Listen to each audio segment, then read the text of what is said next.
오늘 우리에게 주시는 하나님의 말씀 창세기 11장 1절로부터 9절까지의 말씀입니다. 저와 여러분 한 절씩 번갈아 가면서 읽으시고 마지막 9절 함께 읽겠습니다. 온 땅의 언어가 하나요 말이 하나였더라. 이에 그들이 동방으로 옮기다가 신할 평지를 만나 거기 거류하며 서로 말하되 자 벽돌을 만들어 견고히 굽자 하고 이에 벽돌로 돌을 대신하며 역청으로 진흙을 대신하고 또 말하되 자 성읍과 전설하여 그 탑 꼭대기를 하늘에 닿게 하여 우리 이름을 내고 온 지면에 흩어짐을 면하자 하였더니 여호와께서 사람들이 건설하는 그 성읍과 탑을 보려고 내려오셨더라. 여호와께서 이르시되 이 무리가 한 족속이요 언어도 하나이므로 이같이 시작하였으니 이후로는 그 하고자 하는 일을 막을 수 없으리로다. 자 우리가 내려가서 거기서 그들의 언어를 혼잡하게 하여 그들이 서로 알아듣지 못하게 하자 하시고 여호와께서 거기서 그들을 온 지면에 흩으셨으므로 그들이 그 도시를 건설하기를 그치었더라. 그러므로 그 이름을 바벨이라 하니 이는 여호와께서 거기서 온 땅의 언어를 혼잡하게 하셨음이니라. 여호와께서 거기서 그들을 온 지면에 흩으셨더라. 아멘. 함께 따라하겠습니다. 온 지면에 흩으셨더라. 온 지면에 흩으셨더라. 가끔 우리는 분명히 함께 대화를 했는데 나중에 지나고 보면 전혀 다르게 이해하는 경우들을 종종 경험하게 됩니다. 뭐가 잘못되긴 잘못됐는데 뭐가 잘못된 걸까? 외국말로 한 것도 아니고 한국말로 했는데 소통이 안 되는 거예요. 가장 큰 이유가 있다면 그것은 자기만 듣고 싶은 말만 듣는 그 습성이 우리에게 다 있기 때문은 아닌가 싶습니다. 그렇게 보면 한국말도 서로 소통이 안 되면 외국어하고 똑같은 거죠. 말이 달라서 소통이 안 되는 현상, 오늘 말씀은요 그 기원이 되는 성경 말씀 이야기입니다. 바로 바벨탑 이야기죠. 지난주 목요일 저녁에 우리 집에서 중학생 딸과 함께 밥을 먹는데 우리 따님께서 말씀을 하시는 거예요. 그날 아침에 학교에서 묵상을 했는데 짜증났다고요. 그때 그 바벨탑 사건만 없었어도 영어 스트레스는 없을 텐데 이런. 모르긴 몰라도 이 본문을 대하는 우리 학생들의 모든 반응이 다 동일하지 않을까 그렇게 생각을 합니다. 저도 옛날에 그랬었고요. 그런데 여기서 생각해 볼 것은 오늘 이 창세기 11장의 이 언어가 갈라진 사건, 이 이야기가 오늘 본문에서 말하고자 하는 핵심적인 내용일까? 그 질문이에요. 창세기 이야기의 흐름을 보면 천지창조 이래로 끊임없이 사람들의 역사가 확장되고 확산되는 이야기를 보여줍니다. 그러면서 인간들의 포악함도 계속해서 드러나죠. 계속해서 이어지지만 그럼에도 불구하고 하나님은 변치 않는 사랑으로 답답하리만큼 인내하시면서 당신의 은혜를 베풀어 주세요. 그런 걸 보면 오늘 바벨탑 사건도 하나님의 사랑 이야기 연속극의 한 장면은 아닐까 이런 생각을 해보게 됩니다. 사실 오늘 이야기는요 기독교인이 아닌 분들도 너무 다 잘 알고 있는 유명한 이야기입니다. 그런데 워낙 다양한 입장에서 옛날 신화처럼 이해하다 보니 본문이 말하고자 하는 중심 내용을 놓쳐버릴 때가 있어요. 그래서 오늘은 익숙한 본문 이 내용을 낯설게 읽듯이 좀 관찰하면서 우리에게 주시는 하나님의 음성이 무엇인지 함께 듣고 반응하는 복된 시간이 되었으면 좋겠습니다. 오늘 이야기는요 한 족속을 소개하면서 시작됩니다. 1절, 2절 우리 함께 읽어볼까요? 온 땅의 언어가 하나요 말이 하나였더라. 이에 그들이 동방으로 옮기다가 신할 평지를 만나 거기 거류하며 이야기합니다. 2절에서 지금 말하는 걸 보면 모든 족속이 다 동방으로 갔다는 말이 아니라 신할 평지로 간 특정한 한 족속 이야기를 하고 있는 겁니다. 그들은 동쪽으로 가다가 신할 땅이라는 곳에 멈춰서 정착을 하게 됩니다. 스쳐 지나가듯 한 이 짧은 본문이지만 여기에는 중요한 단서가 들어있습니다. 그 바로 앞장인 10장을 근거로 보면 신할 평지로 간 족속은 함의 아들 구스의 자손들이었어요. 거기에서 세상에서 큰 용사가 나왔다. 그때부터 용사가 나왔다라고 이야기합니다. 니므롯이라는 사람이죠. 용사는 말 그대로 용맹스러운 군사입니다. 벌써부터 뭔가가 좀 약간 느낌이 납니다. 그런데요 우리가 좀 더 주목할 점은 그들이 동방으로 갔다라는 표현이에요. 여기서 동방으로 갔다는 말이 단순한 장소 이동을 말하는 게 아니라는 것을 우리가 중요하게 봐야 돼요. 여러분, 동쪽으로 갔다. 동쪽이라고 하면 지금 창세기 1장부터 11장까지 좀 생각나는 본문이 있습니까? 아담이 선악과를 먹고 쫓겨난 곳이 에덴 동쪽이었죠. 또 있습니다. 바로 4장 16절 말씀 보면 그 아담의 아들 가인의 후손, 가인이 어디에서 사냐면 에덴 동쪽 놋 땅에 거주하였다라고 이야기를 합니다. 또 창세기 또 있어요. 아브라함의 조카 롯도 동쪽으로 갑니다. 네가 좌하면 우하고 우하면 좌하리라. 눈을 들어보니까 애굽 땅처럼 너무 좋아 보이는 땅이 있어요. 그 땅으로 갔는데 그게 요단 동편이었는데 그 지명이 어디입니까? 바로 소돔과 고모라. 그렇게 갔어요. 모두가 다 동쪽과 관련이 있어요. 이게 단순한 우연일까? 구약에 또 있습니다. 에스겔서 11장 23절 말씀을 보면 여호와의 영광이 성전을 떠날 때 어느 쪽으로 떠나요? 동쪽으로 떠나갑니다. 다시 돌아올 때도 동쪽에서 다시 오십니다. 여러분, 동쪽으로 옮겨갔다는 말은요, 성경에서 그냥 하는 말이 아닙니다. 이 인간의 영적인 상태가 하나님으로부터 멀어졌다라는 그 의미를 가지고 있는 거예요. 셈, 함, 야벳의 수많은 자손들이 있었지만 시나일 땅, 그 바벨이라는 곳에 정착했던 그 인간들은 하나님으로부터 마음이 멀어지고 하나님과의 친밀한 관계를 잃어버린 자들이었다라는 의미를 담고 있는 것입니다. 그들은 신할 평지를 만나서 본격적으로 머물면서 정착하고자 하죠. 좋은 환경에서 도시를 건설하고 새로운 문명을 발전시키려고 하는 것, 이게 지금 자체가 문제가 되는 걸까요? 아니요, 문제가 되지 않습니다. 정착하는 것 자체는 문제되지 않아요. 다 흩어져 뿔뿔이 사는 것이기 때문에. 그런데 문제는 다만 본문을 보면 그들의 태도가 창세기 4장의 가인의 후손을 너무나 닮아 있다는 게 문제예요. 우리 3절 4절 함께 읽어볼까요? 서로 말하되 자 벽돌을 만들어 견고히 굽자 하고 이에 벽돌로 돌을 대신하며 역청으로 진흙을 대신하고 또 말하되 자 성읍과 탑을 건설하여 그 탑 꼭대기를 하늘에 닿게 하여 우리 이름을 내고 온 지면에 흩어짐을 면하자 하였더니. 좋은 땅을 만나서 열심히 노력해서 잘 살아보겠다는데 뭐가 문제일까? 문제는요, 그들이 이 성읍과 탑을 왜 쌓으려고 하는가, 그게 중요한 거였어요. 본문은 그것에 대해서 세 가지를 지금 이야기하고 있는데, 탑을 하늘 끝에 닿게 하자, 그래서 우리 이름을 내자. 세 번째는 그래서 흩어짐을 면하자 라고 이야기를 합니다. 바로 여기에 이유가 있는 거죠. 일반적으로 우리는 탑을 하늘 꼭대기에 닿게 하자라는 이 말에 관심을 집중합니다. 하나님께 도전장을 내미는 교만을 상징하는 모습으로 보는 것이죠. 신적인 권위에 도전하고 하늘 높이 쌓는 것은 하나님께는 큰 위협적인 일이라는 거예요. 그래서 선악과를 심판하듯이 동쪽에서 에덴에서 쫓아낸 것처럼 언어를 나눠서 징계하고 저주해서 흩어버리셨다라는 거예요. 여러분, 이렇게 우리가 일반적으로 이해를 많이 하는데 정말 그런 걸까? 그런 이유일까? 한번 생각해 보죠. 탑을 하늘 꼭대기까지 닿게 한다고 해서 그것이 하나님께 위협이 될 일일까요? 인간이 아무리 쌓는다고 해서 그것이 하나님께 위협이 돼요? 하나님이 그런 인간의 높아짐에 위기감을 느껴서 안 되겠다, 흩어버려야겠다, 다급하게 지금 흩어지는, 그렇게 저주하신 걸까요? 여러분, 우리 인간이 아무리 높아져도요, 사람의 하늘은 하나님께는 땅바닥이에요. 개미의 하늘과 사람의 하늘이 같습니까? 개미에게는 높은 하늘이지만 우리에게는 땅바닥이잖아요. 우리도 마찬가지예요. 실제로 당시 높은 건축물이 하늘 꼭대기에 닿았다라고 해봤자 학자들이 말하는 이 바벨탑 지구라트의 높이는 그때 당시에 30m 안팎입니다. 얼마 높지 않은 거예요. 실제로 그 탑의 목적도 그렇습니다. 지구라트의 수메르어는 에상길라라고 이야기하는데 이것의 뜻은 하늘과 땅이 만나는 장소라는 뜻입니다.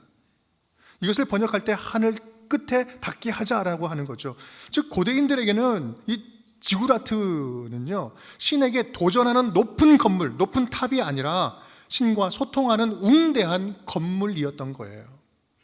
그렇다고 본다면 여러분, 그들의 높아짐이 하나님께 위협이 되었다? 그래서 하나님이 저주 내려서 흩으셨다? 이것은 설득력이 없습니다. 그렇다면 그렇다면 어떤 목적이 문제가 되었던 걸까? 그것은 바로 제일 마지막에 나와 있는 우리 절대로 흩어지지 말자. 흩어지지 말자. 이것이 진짜 문제였던 거예요. 우리 4절 말씀 우리 함께 읽어보겠습니다. 또 말하되 자 성읍과 탑을 건설하여 그 탑 꼭대기를 하늘에 닿게 하여 우리 이름을 내고 온 지면에 흩어짐을 면하자 하였더니. 아멘. 흩어짐을 면하자. 그렇다면 여기서 또 질문이 생기죠. 이 흩어지는 것은 정말 안 좋은 걸까? 교만에 대한 징벌과 저주일까? 우리가 여기서 분명히 짚고 넘어가야 할 것은요, 사람들이 열방으로 흩어지는 것은 형벌에 의한 저주가 결코 아니었다라는 거예요. 인류가 뿔뿔이 흩어지는 것은 생육하고 번성하여 땅에 충만해라, 하나님께서 태초부터 우리 인간들을 창조하시면서 부여하셨던 사명이에요. 명령이에요. 이건 하나님의 뜻이에요. 이것은 징벌이 아니라 하나님의 창조 계획이 면면히 진행되는 과정이었다라는 말씀입니다. 그런 면으로 보면요, 지금 이 사람들이 말하는 것, 흩어짐을 면하자라고 이야기하는 그들의 말은 하나님의 명령과 뜻에 정면으로 반박하고 강렬하게 저항하는 모습이었다라는 겁니다. 그렇다면 여기서 또 질문이 생깁니다. 하나님의 입장에서는 그렇다 치면, 그게 문제였다면, 그렇다면 그들은 도대체 왜 그렇게 기를 쓰고 안 흩어지려고 했을까? 흩어짐을 면하려고 했을까? 왜 그랬을까? 이게 중요한 질문이죠. 본문에서는 그런 단서가 없을까? 그런데요, 3장 말씀을 보니까 좀 독특한 단어들이 나옵니다. 3장 서로 말하되 자 벽돌을 만들어 견고히 굽자 하고 이에 벽돌로 돌을 대신하며 역청으로 진흙을 대신하고. 지금 탑과 성읍을 만드는데 무엇으로 만들자고 이야기해요? 벽돌로 만들자라고 이야기를 합니다. 당시 구운 벽돌로 집을 짓는다는 것은 이미 안정적인 도시를 건설할 수 있는 문명이 이미 발전해 있었다는 것을 의미합니다. 여러분, 벽돌로 짓는 건물의 가장 큰 특징이 무엇입니까? 벽돌로 짓는 건물은요, 건축물의 모양과 크기를 얼마든지 사람이 조절할 수가 있어요. 얼마든지 사람을 이렇게 만들 수 있는 거죠. 마음먹기에 따라서 얼마든지 크고 높고 견고하게도 만들 수 있습니다. 이게 무슨 의미가 있는 것일까? 그것은 바로 내 안전은 내가 내 힘으로 지킬 수 있다. 내가 조절할 수 있다. 내가 내 힘으로 지킨다. 내 힘으로 얼마든지 어떤 위험도 어떤 상황도 내가 컨트롤하고 내가 보호할 수 있겠다라고 하는 그러한 태도가 이 벽돌의 은연중에 담겨져 있는 것이죠. 그런데 또 하나의 특징이 있어요. 보면 또 하나의 단어가 눈에 들어오는데 그것은 진흙을 뭘로 대신한다고요? 역청으로 진흙을 대신하고. 역청이라는 단어가 나옵니다. 여러분, 역청하면 어떤 단어가 생각나십니까? 지금 우리가 말씀 묵상을 쭉 1장부터 해오는데 쭉 읽어오면서 함께 묵상하신 분들은 이게 싹 눈에 들어올 거예요. 왜요? 6장 14절 말씀 함께 읽어보겠습니다. 너는 고페르나무로 너를 위하여 방주를 만들되 그 안에 칸들을 막고 역청을 그 안팎에 칠하라. 그렇습니다. 역청, 노아 방주 만들 때 칠했던 것이죠. 여러분, 역청은요, 천연 아스팔트나 타르 같은 점착성 물질인데 이것이 벽돌을 굳게 하는데 사용했다고 합니다. 그런데 여기서 중요한 것, 역청이 가지고 있는 가장 크고 가장 대표적인 특징이 무엇일까요? 그것은 바로 방수 기능입니다. 방수 기능. 근데 그럼 여러분, 이상하지 않습니까? 지금 탑과 성읍을 쌓는데 이 방수제를 써서 쌓아라라고 이야기하는 것과 같은 거예요. 지금 성경을 쭉 읽어가다 보면 이 역청이라는 단어에 굉장히 강조점을 두고 있습니다. 여러분, 그렇습니다. 당시 모든 인류에게는요, 역사적인 트라우마가 있었어요. 그것은 바로 홍수 심판이었어요. 거의 모든 고대 문명에서는 이야기는 내용은 조금씩 다 다르지만 모두가 다 홍수 심판에 대한 기록을 모든 문명이 다 기록하고 있어요. 그만큼 모든 인류에게 각인되었던 충격적인 사건이 이 홍수 심판 사건이었던 거예요. 하나님을 떠난 자들이 몰살당했던 인류의 역사적인 흔적, 이 홍수 사건은요, 하나님 없이 살아가는 자들에게는 본능적으로 느끼는 두려운 사건이 아니었겠습니까? 하나님을 떠난 자들에게는 다시는 반복되어서는 안 되고 어떤 힘으로든 힘을 다해서 막아내야 하는 가장 두려운 사건이었어요. 바로 하나님의 홍수 심판 사건이었어요. 여러분, 그렇습니다. 그들에게는 그 마음 심연 깊은 곳에 말할 수 없는 두려움이 있었어요. 다시 올지 모르는 홍수 심판에 우리 힘으로 대비하자. 이것을 극복해보자. 하나님 말고 더 안전한 뭔가를 만들어서 그것을 의지하고 한번 살아가 보자. 성읍을 만들어서 모여 살면서 안전을 확보하려고 하는 것도, 탑을 쌓아서 하나님이 아닌 다른 것으로 심판을 피해 보려고 하는 것도 그 근본의 의도를 보면 하나님 없는 자들의 두려움, 그리고 하나님의 진노를 스스로의 힘으로 극복해 보려고 하는 어리석은 열심 아니겠습니까?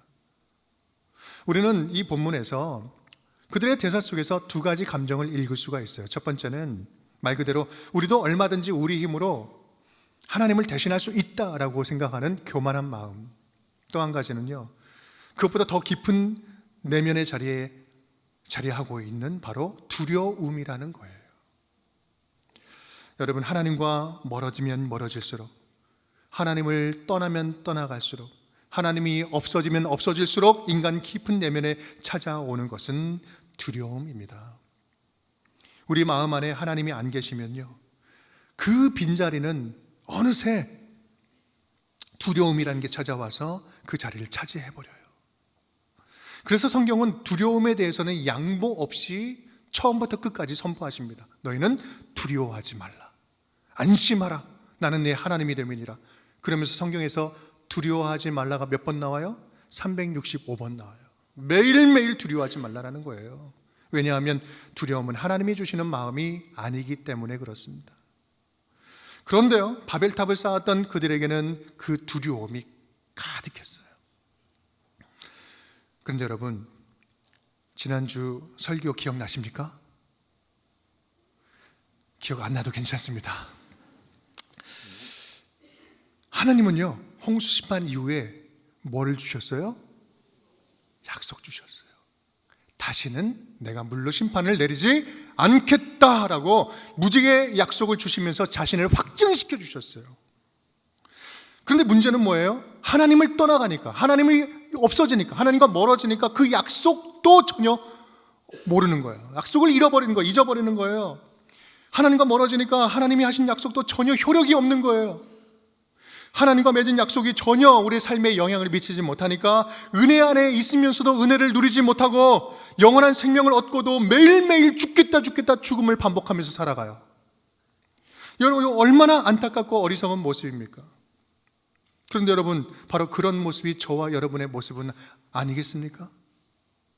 이미 우리는요, 사랑으로 구원받았고 우리 안에 예수님께서 평안하라, 세상이 줄 수 없는 평안을 너에게 주었노라라고 이야기해서 우리에는 예수 그리스도를 믿는 자에게는 평안이 있어요. 평안을 주셨습니다. 받았습니다. 그런데 우리는 실제 삶을 살면서는 그 구원의 은혜, 평안 전혀 없는 것처럼, 약속을 못 받은 사람처럼 살아가면서 은혜를 누리지도 못하면서 복음이 없는 자처럼 죽겠다 하면서 땅치며 살아가는 거죠. 여러분, 이것이 천국에서 지옥을 살아가는 모습과 뭐가 다르겠습니까?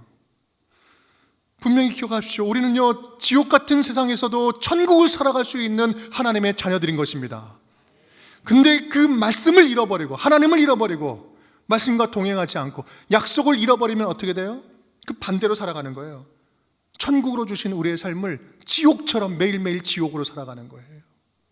여러분, 꼭 기억하십시오. 바벨탑 사건은 고대에 있었던 하나의 전설적인 이벤트, 하나의 사건이 아닙니다. 지금 저와 여러분의 삶에 계속해서 일어나고 있는 이야기인 것입니다. 우리를 위해서 하나님이 하실 일은 이미 다 하셨어요. 이미 끝내셨어요. 우리가 뭘 더 하나님께 기대를 합니까? 우리에게 필요한 구원의 역사는요, 이미 십자가와 부활 사건으로 완전히 완성하셨습니다. 그렇다면 이제 남은 것이 뭘까요? 우리가 할 일이 남은 거예요. 우리가 그것을 신뢰하는 것, 그것을 전적으로 믿고 따르는 것, 그 하나님을 나의 하나님으로 믿고 고백하며 나아가는 것. 여러분, 그 전능자 하나님을 신뢰하기만 하면, 그 은혜의 약속을 믿고 그분 품 안에서 떠나지만 않으면 우리의 영혼은 방황치 않을 수 있고 그분의 인도하심을 충분히 우리가 오감으로 감각하면서 살 수 있고 하늘의 평안을 이 땅에서도 누리면서 맛볼 수도 있는데 우리가 그 약속을 잃어버리고 하나님이 신뢰를 저버리니까 오늘도 열심히 방수제 바른 벽돌 하나 들고 탑 쌓으려고 아등바등 힘쓰고 있는 거 아니겠습니까? 사랑하는 여러분, 지금 혹시 여러분 손에 벽돌이 들려 있지는 않습니까? 오늘 말씀을 생각하시면서 이것만큼은 꼭 마음에 새기면 좋겠어요. 우리 약속 없는 자처럼 두려워하지 맙시다. 약속이 없는 자처럼 두려워하지 말고 불안해하지 맙시다. 하나님을 대신하려고 하는, 내 힘으로 무엇인가를 해보려고 하는 그 벽돌 지금 당장 던져버립시다. 사실 우리의 삶에 왜 두려운 일이 없겠습니까? 왜 불안한 일이 찾아오지 않겠어요? 당장 우리 몸에 찾아오는 병마와 싸우는 것들, 우리는 순간순간 계속해서 넘어지기 일쑤예요. 가족의 고통스러운 그 모습을 보는 것은 더 괴롭습니다. 그리고 어떤 일이 일어날지 계속해서 불안하고 두려워요. 그것도 불치병, 난치병 앞에서는 가족의 일상이 다 무너져요. 마음이 다 무너지죠. 더 무서운 것은 그러한 지난한 시간을 보내면서 희망을 잃어버리고 지쳐가는 것. 그게 더 무서운 거 아니겠습니까? 물질적인 어려움으로 절망을 반복하는 것도 그렇습니다. 좀처럼 끝나지 않아요. 이 어려움이 끝나지 않는 거예요. 너무 콤핍한 거예요. 가정의 이 어려움, 반복되는 상황 속에서 믿음이 밥 먹여주냐? 당장의 현실 문제가 눈앞을 가리면 좋던 믿음도 냉소적으로 변하고 하나님을 떠나가는 것, 이것도 현실적인 문제로 합리화해버려요. 그런 불안함으로 살아가는 자들에게는요, 남을 돕는다는 것 사치스럽게 여겨지는 거예요. 그러니 더 담을 높이 쌓고 더 마음의 벽을 올리고 점점 더 고립되어져 가는 거예요. 하지만 여러분, 아무리 힘들어도, 아무리 끝나지 않을 것 같은 그 이러한 상황 속에서도 이거 꼭 기억했으면 좋겠습니다. 우리에게는 하나님이 이미 주신 약속이 있습니다. 이미 주신 하나님의 말씀이 있습니다. 영원한 생명을 우리는 이미 받았습니다. 우리를 향한 하나님의 계획은 성경에 이미 하나님께서 일러두셨어요. 적어주셨어요. 함께 읽어볼까요? 여호와의 말씀이니라. 너희를 향한 나의 생각을 내가 아나니 평안이요 재앙이 아니니라. 너희에게 미래와 희망을 주는 것이니라. 아멘. 너희에게 주는 것은 재앙이 아니라 장래의 희망이다. 그러니 이 약속 말씀 붙잡고 일어나 보자. 그러니 너희는 11절, 12절, 13절 너희가 내게 부르짖으며 내게 와서 기도하면 내가 너희들의 기도를 들을 것이요 너희가 온 마음으로 나를 구하면 나를 찾을 것이요 어떻게 주겠다? 나를 만나리라. 내가 언제든지 만나주고 얼마든지 만나주겠다고 주님께서 약속으로 적어주셨습니다. 여러분, 우리가 예수 그리스도 안에서 거듭난 자녀라면 우리는 약속 있는 자녀인 것입니다. 그러니 두려워하지 마십시오. 낭망하지 마십시오. 걱정하지 마십시오. 우리가 진짜 두려워해야 할 것은요, 하나님과 멀어지는 거예요. 그러면 끝장나는 거예요. 하나님이 분명히 주신 이 말씀을 우리가 기억하지 못하고 말씀을 우리가 삶으로 살아내지 못하면 우리는 그게 더 위험한 거예요. 혹시 이 자리에 여러 일들로 두려움과 불안함, 그것으로 흔들리는 분들 계신다면 오늘 말씀 기억하면서 하나님이 주신 그 무지개의 언약, 내게 새겨주신 무지개의 언약을 다시 기억하고 일어날 수 있기를 간절히 축복합니다. 그래서 말씀 붙잡고 주님과 함께 동행하며 승리하는 저와 여러분, 우리 모두가 되기를 주님의 이름으로 축원드립니다. 이제 하나님은 그들의 성읍과 탑 건설을 구체적으로 막으십니다. 8절 9절 함께 읽어보겠습니다. 여호와께서 거기서 그들을 온 지면에 흩으셨으므로 그들이 그 도시를 건설하기를 그쳤더라. 그러므로 그 이름을 바벨이라 하니 이는 여호와께서 거기서 온 땅의 언어를 혼잡하게 하셨음이니라. 여호와께서 거기서 그들을 온 지면에 흩으셨더라. 아멘. 앞과 뒤에 흩으셨다 아주 강조하고 있죠. 하나님은 하늘에 오르는 수직적인 건설을 멈추게 하시고 그들을 수평적으로 흩으십니다. 흩으시는데 하나님이 뭐가 그렇게 더 마음에 안 드셨을까? 지금까지의 이유로 충분하지 않은 것일까? 근데 여러분, 성읍을 쌓는 이 행위에 담겨져 있는 치명적인 의미가 또 하나가 있습니다. 그것은 바로 성읍과 탑을 쌓는다는 것은 하나님께만 문제가 되는 것이 아니라 인간과의 서로의 관계 속에서도 서로 담을 쌓는 의미가 있는 거예요. 언제든지 소통하고 자유롭게 이동할 수 있는 가능성을 완전히 포기하는 고립된 행동, 이것이 바로 성읍을 쌓는 의미에 담겨져 있어요. 태초에 질문이 있었다라는 책을 쓴 송민원 교수님이란 분은요, 우리가 성경을 하나님과의 수직적인 관계 중심으로만 읽다 보니 하나님께서 바라보시는 이 수평적인 관점의 시선을 놓쳐버리는 것이 참 안타깝다. 그것이 문제다. 그것의 대표적인 본문이 이 바벨탑 사건이라고 또 이야기를 합니다. 그래서 이 본문이 고발하는 인간의 진짜 문제는 뭐냐면, 하늘에 도전하려고 하는 욕망이 아니라 흩어지지 않으려고 하는 욕망이 진짜 문제였다라는 거예요. 소통하지 않는 거죠. 세상과 소통하지 않는 것, 단절하는 것. 즉, 내가 너희를 사랑한 것 같이 너희도 서로 사랑해라. 옆에 있는 사람을 돌아봐라. 누가 있는지, 뭐가 필요한지 한번 서로 도우면서 살아가라. 때를 얻든지 못 얻든지 복음을 전파하라. 흘려보내라. 나누어줘라. 옆으로 이동해라. 내 이웃을 내 몸과 같이 사랑해라. 주변에 있는 사람들, 그리고 함께 더불어 살아가는 인간의 관계 속에서 이루어져야 할 하나님의 뜻, 얼마나 이것을 실천하면서 살아가고 있느냐, 얼마나 주변에 관심을 가지고 이러한 사랑이 흩어지고 옆으로 이동하는 그런 삶을 적극적으로 역동적으로 살아가고 있느냐, 이것은 실천의 문제예요. 인간의 사회, 인간의 관계의 문제예요. 더 나아가서는 이 사회에 대한 책임의 문제를 말하는 거 아니겠어요? 온 지면에 흩으신 아버지 하나님의 마음은요, 복음이 자유롭게 세상 끝까지 소통이 되고 하나님의 사랑이 역동적으로 흘러가고 유통되고, 그러한 현장마다, 필요한 현장마다 나의 자녀들, 너희들이 그 현장마다 있었으면 좋겠다. 그렇게 퍼져나가서 살아가라. 사랑을 나눠주면서 살아가라. 그 말씀 주시는 거예요. 제발 고여 있지 말고, 모여만 있지 말고, 뭉쳐만 있지 말고, 멈추지 말고, 몸으로만 할 것 같으면 계속 심장에 들어갔다가 온 몸으로 쭉쭉 뻗어나가는, 모세혈관까지 뻗어나가는 피처럼 너희는 계속해서 움직이고 흩어지면서 내 사랑을 세상에 전했으면 좋겠다. 생명을 전했으면 좋겠다. 그 마음이 담겨져 있는 거죠. 하나님 나라를 위해서는 흩어지기를 두려워하지 않고, 하나님의 자녀들을 살리는 일이라면 흩어지기를 주저하지 않는 진짜 살아있는 영성으로 너희들, 내가 세상을 편만하게 세상을 다스렸으면 좋겠다. 여러분, 이것이 오늘 저와 여러분에게 주시는 도전의 말씀인 거예요. 여러분, 오늘 말씀을 요약해 보겠습니다.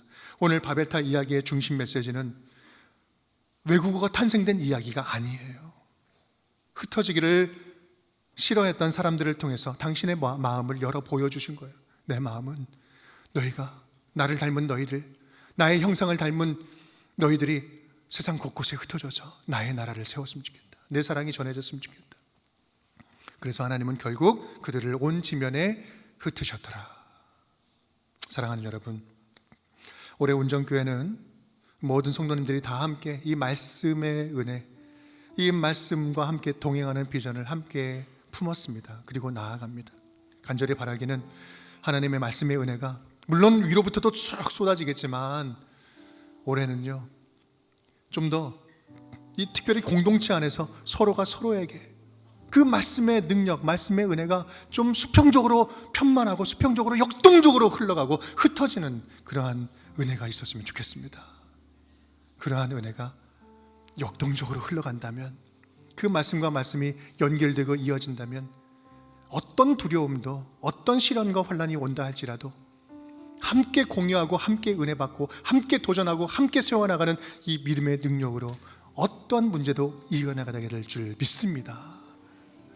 여러분, 그러한 말씀의 삶을 위해서 뒤에 보시면 비치해 두었습니다. 파란 종이가 있고 빨간 종이가 있습니다. 파란 종이는 바이블 라이프 1년 통독표입니다. 3절, 4절 이렇게 읽으면 모두가 다 1년이 지나면 1년 일독할 수 있어요. 꼭 가지고 다니면서 읽으시고요. 빨간 종이는 이게 성경 묵상 도표입니다. 매일매일 이제 연말까지 새벽기도 말씀, 주일 말씀도 이 표에 따라서 진행될 거예요. 이걸 꼭 가지고 다니면서 말씀과 함께 동행하고 친밀하게 다녔으면 좋겠어요. 말씀 묵상 어떻게 하는지 모르겠습니다. 괜찮습니다. 이 성경 본문 말씀을요, 그냥 3번 읽으세요. 10분이면 충분합니다. 하루에 10분이면 충분해요. 그렇게 시작을 해보자고요. 또 우리 모든 성도님들 소속된 공동체에서 다양한 방식으로 꼭 우리 통독을 하든 나눔을 하든 그 어디엔가는 꼭 소속되어서 꼭 만들어서 우리 함께 진행을 했으면 좋겠습니다. 그러한 결과는 하나님께서 분명히 1년이 지난 때에 우리에게 보여주실 것입니다. 말씀의 은혜가 충만한 우리 모든 운정의 식구들 될 수 있기를 주님의 이름으로 축복합니다.